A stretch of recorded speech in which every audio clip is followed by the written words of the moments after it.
ಬೆಂಗಳೂರು ನಗರದಲ್ಲಿ zombie drugs ವದಂತಿಗೆ break ಬಿದ್ದಿದೆ. Zombie drugs ಅನ್ನುವುದೇ ಇಲ್ಲ, ಅದು ಸತ್ಯಕ್ಕೆ ದೂರ ಅಂತ ಗೃಹ ಸಚಿವ ಡಾಕ್ಟರ್ ಜಿ ಪರಮೇಶ್ವರ್ ಸ್ಪಷ್ಟಪಡಿಸಿದ್ದಾರೆ. ಬೆಂಗಳೂರಿನಲ್ಲಿ ಜಾಂಬಿ ಡ್ರಗ್ಸ್ ಇದೆ ಎನ್ನಲಾದ ವಿಡಿಯೋ ವೈರಲ್ ಆಗುತ್ತಿದ್ದಂತೆ ಬೆನ್ನು ಹತ್ತಿದ ಸಿಸಿಬಿ ಪೊಲೀಸರು ತೀವ್ರ ಕಾರ್ಯಾಚರಣೆ ನಡೆಸಿದ್ದಾರೆ. ಸಿಸಿಬಿ ಡಿಸಿಪಿ ಕಾಸಿಂ ಸಾಬ್ ಮೇಲುಸ್ತುವಾರಿಯಲ್ಲಿ ವಿಶೇಷ ತಂಡ ರಚನೆ ಮಾಡಿ ಕಾರ್ಯಾಚರಣೆ ನಡೆಸಲಾಗಿತ್ತು. ವಿಡಿಯೋ ಮಾಡಿ ವೈರಲ್ ಮಾಡಿದ ವ್ಯಕ್ತಿಯನ್ನು ಬಾಗಲೂರು ಪೊಲೀಸರು ಬಂಧಿಸಿದ್ದಾರೆ. ವಿಡಿಯೋ ಮಾಡಿ ಇನ್ಸ್ಟಾದಲ್ಲಿ ಅಪ್ಲೋಡ್ ಮಾಡಿದ ಹೇಮಂತ್ ಬಂಧಿತ ಆರೋಪಿಯಾಗಿದ್ದಾನೆ. ಇನ್ನು ಬೆಂಗಳೂರಿನಲ್ಲಿ ಜಾಂಬಿ ಡ್ರಗ್ಸ್ ವದಂತಿಯನ್ನ ಗೃಹ ಸಚಿವ ಜಿ ಪರಮೇಶ್ವರ್ ಅಲ್ಲಗೆಳೆದಿದ್ದಾರೆ. ಬಂಧಿತ ಆರೋಪಿ ಹರಿಯಾಣ ಪಂಜಾಬ್ ಮೂಲದ ವ್ಯಕ್ತಿ. ಆತ ಲಾರಿ ಡ್ರೈವರ್. ಆತನಿಗೆ ಡ್ರಿಂಕ್ಸ್ ಅಭ್ಯಾಸವಿತ್ತು. ಯಾವ ಜಾಂಬಿಯೂ ಇಲ್ಲ, ಏನು ಇಲ್ಲ ಅಂತ ಸ್ಪಷ್ಟಪಡಿಸಿದ್ದಾರೆ. ಯಾವುದಕ್ಕೆ ಸಂಬಂಧಪಟ್ಟಂಗೆ ಗ್ಯಾಸ್ ಇಲ್ಲ, ಅವರು ಸಂಬಂಧಪಟ್ಟ ಸಚಿವರಿದ್ದಾರೆ. ಈಗಾಗಲೇ ಮುಖ್ಯಮಂತ್ರಿಗಳು ಕೇಂದ್ರಕ್ಕೆ ಬರೆದಿದ್ದಾರೆ, ನಮ್ಗೆ ಕೊಡ್ಬೇಕಾದಂತ ಅಲಾಟ್ಮೆಂಟ್ ಅನ್ನ ಕೊಡಿ ಅಂತ ಹೇಳಿ ಈಗಾಗಲೇ ಬರ್ಕೊಂಡಿದ್ದಾರೆ. ಅದಕ್ಕೆ ಸ್ಪಂದಿಸಬೇಕಿದೆ.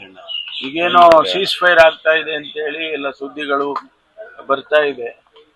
ಈ ಸಂದರ್ಭದಲ್ಲಿ ಹೆಚ್ಚು ಹಡಗುಗಳು ಪಾಸ್ ಆದ್ರೆ ಅದು ನಮಗೂ ಕೂಡ ನಮ್ಮ ಹಡಗುಗಳು ಕೂಡ ಬರುತ್ತೆ. ಬಂದ ಮೇಲೆ ಈ ಒಂದು ಸಮಸ್ಯೆ ಬಗೆಹರಿಯುತ್ತೆ ಅಂತ ಹೇಳಿ ಅಂದ್ಕೊಂಡಿದೆ. ಸರ್, ಒಳ ಮೀಸಲಾತಿ ಸಂಬಂಧಪಟ್ಟಂಗೆ ಎಲೆಕ್ಷನ್ ಆದ್ಮೇಲೆ ಮೀಟಿಂಗ್ ಯಾವಾಗ ವಿಶೇಷ ಸರ್? ಅದೇ ಈಗ ಮುಖ್ಯಮಂತ್ರಿಗಳು ಸಭೆ ಕರಿಬೇಕು.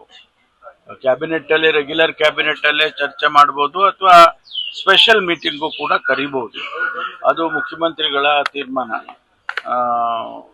ಖಂಡಿತವಾಗಿ ಅದು ಯಾವಾಗ ಬರುತ್ತೆ ಸಬ್ಜೆಕ್ಟು, ನಾವೆಲ್ಲರೂ ಕೂಡ ಒಂದು ಯಾರಿಗೂ ಕೂಡ ಅನ್ಯಾಯ ಆಗದಂಗೆ ಒಂದು ತೀರ್ಮಾನ ತಗೋಬೇಕು ಅಂತೇಳಿ ಮಾನ್ಯ ಮುಖ್ಯಮಂತ್ರಿಗಳಿಗೆ ಒತ್ತಾಯ ಮಾಡ್ತೀವಿ. ಜಾಂಬಿ ಡ್ರಗ್ಸ್ ಬಗ್ಗೆ ಬಹಳ ವೈರಲ್ ಆಗ್ತಿದೆ ಸರ್. ನಾನು ಅದನ್ನ ಮಾಹಿತಿ ತಗೊಂಡೆ ನಿನ್ನೆ ದಿವಸ. ಅದು ಯಾರೋ ಒಬ್ಬ ಹರಿಯಾಣ ಪಂಜಾಬ್ ಬಂದು ಇಲ್ಲಿ ಕೆಲ್ಸಕ್ಕೆ ಬಂದಿದ್ದಾನೆ. ಅವನು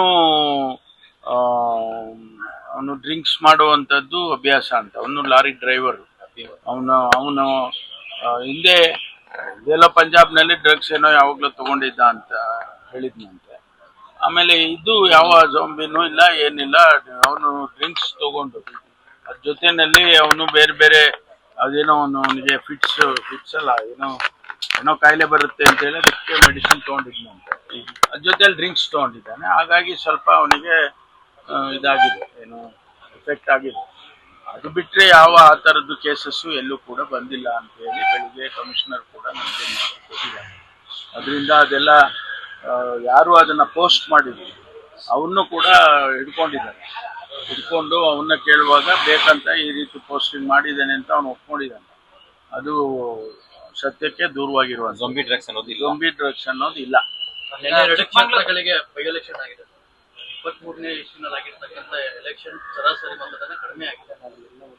ಇಲ್ಲ, ಜನರಲ್ ಎಲೆಕ್ಷನ್ಗೂ ಇಲ್ಲಿಗೂ ವ್ಯತ್ಯಾಸ ಇರುತ್ತೆ. ಬೇರೆ ಬೇರೆ ಫ್ಯಾಕ್ಟರ್ಸ್ಗಳು ಕೆಲಸ ಮಾಡ್ತವೆ. ಬಾಗಲಕೋಟೆ ಮತ್ತು ದಾವಣಗೆರೆ ಎರಡೂ ಕ್ಷೇತ್ರದಲ್ಲಿ ಕಾಂಗ್ರೆಸ್ ಪಕ್ಷ ಗೆದಿಯುತ್ತೆ. ಅದರಲ್ಲಿ ಯಾವುದೇ ಕೂಡ ಅಪನಂಬಿಕೆ ಬೇಡ. ಖಂಡಿತವಾಗಿ ನಾವು ಎರಡೂ ಕ್ಷೇತ್ರದಲ್ಲಿ ಗೆದಿತೇವೆ. ಚಿಕ್ಕಮಗಳೂರು ಶ್ರೀನಂದ ಪಾಲಕಿ ಏನೋ ಕಿಡ್ನಾಪ್ ಅಂತ ಪೇಷಂಟ್ ನಾನು ಇನ್ನು ಪ್ರಿಲಿಮಿನರಿ ಮಾಹಿತಿ ತಗೊಂಡಿದ್ದೇನೆ. ಅವ್ರು ಇನ್ನೂ ಕೂಡ ಟ್ರೇಸ್ ಮಾಡೋದಕ್ಕಾಗಿಲ್ಲ. ಒಂದ್ ಕಡೆ ಒಂದು ಆರ್ಗ್ಯುಮೆಂಟು ಕಿಡ್ನಾಪ್ ಮಾಡಿದ್ದಾರೆ ಅಂತ ಹೇಳಿ, ಇನ್ನೇ ಆರ್ಗ್ಯುಮೆಂಟು ಬೇರೆ ಯಾರ್ದೋ ಜೊತೆಯಲ್ಲಿ ಹೋಗಿದ್ದಾರೆ. ಈ ತರ ಎಲ್ಲ ಬರ್ತಾ ಇದೆ. ಬಟ್ ಅಂತಿಮವಾಗಿ ಅವರು ಸಿಕ್ಕಿದ ಮೇಲೆ ಗೊತ್ತಾಗುತ್ತೆ. ಹುಡುಕ್ತಾ ಇದ್ದಾರೆ. ಕಚೇರಿಯಲ್ಲಿ ಒಬ್ಳು ದಲಿತ ಮಹಿಳೆ ಅಧಿಕಾರಿಯನ್ನ ವಿವಸ್ತ್ರಗೊಳಿಸಿ ಅವಮಾನ ಮಾಡಿರುವ ಪ್ರಕರಣ ದಾಖಲಾಗಿದೆ. ಮಾಹಿತಿ ತಗೊಳ್ತೀನಿ ನಾನು, ಯಾಕೆಂದ್ರೆ ಅದಕ್ಕೆ DCRE ಇದು ಸ್ಟೇಷನ್ಸ್ ಎಲ್ಲ ಮಾಡಿದೆವು ನಾವು. ಅದೇ ಒಂದು ಸಪರೇಟ್ ಡಿಪಾರ್ಟ್ಮೆಂಟ್ ಅನ್ನೇ ಮಾಡಿರೋದ್ರಿಂದ ಮಾಹಿತಿ ತಗೊಳ್ತೀನಿ ನಾನು. ಮಾಹಿತಿ ತಗೊಂಡು ಅದಕ್ಕೇನ್ ಕ್ರಮ ತಗೋಬೇಕು, ಯಾರು. ಕಾಮರೆಡ್ಡಿ ಆರ್ಥೋ ಮತ್ತು ಟ್ರಾಮಾ ಕೇರ್ ಆಸ್ಪತ್ರೆ ಕಲಬುರಗಿ.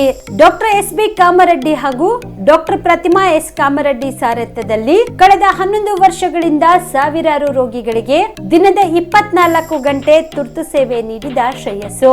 ಆರ್ಥೋ ಚಿಕಿತ್ಸೆಗೆ ನುರಿತ ವೈದ್ಯರ ತಂಡ. Neuro surgery, joint replacement surgery, interventional pain clinic, plastic surgery, facial maxillo surgery, ದಿನದ 24 ಗಂಟೆ ಲ್ಯಾಬ್ ಸೌಲಭ್ಯ, ದಿನದ 24 ಗಂಟೆ ಮೆಡಿಕಲ್ ಸೌಲಭ್ಯ, ಡಿಜಿಟಲ್ ಎಕ್ಸ್ರೇ, ದಿನದ 24 ಗಂಟೆ ಬ್ಲಡ್ ಬ್ಯಾಂಕ್ ಸರ್ವಿಸ್, ದಿನದ 24 ಗಂಟೆ ಆಂಬ್ಯುಲೆನ್ಸ್ ಸೌಲಭ್ಯ. ಹೆಚ್ಚಿನ ಮಾಹಿತಿಗಾಗಿ ಸಂಪರ್ಕಿಸಿ ಸರ್ಕಾರಿ ಐಟಿಐ ಕಾಲೇಜು ಮುಂಭಾಗ, ಕಾಮರೆಡ್ಡಿ ಆರ್ಥೋ ಮತ್ತು ಟ್ರಾಮಾ ಕೇರ್ ಆಸ್ಪತ್ರೆ, ಕಲಬುರಗಿ. Phone number 084722566163.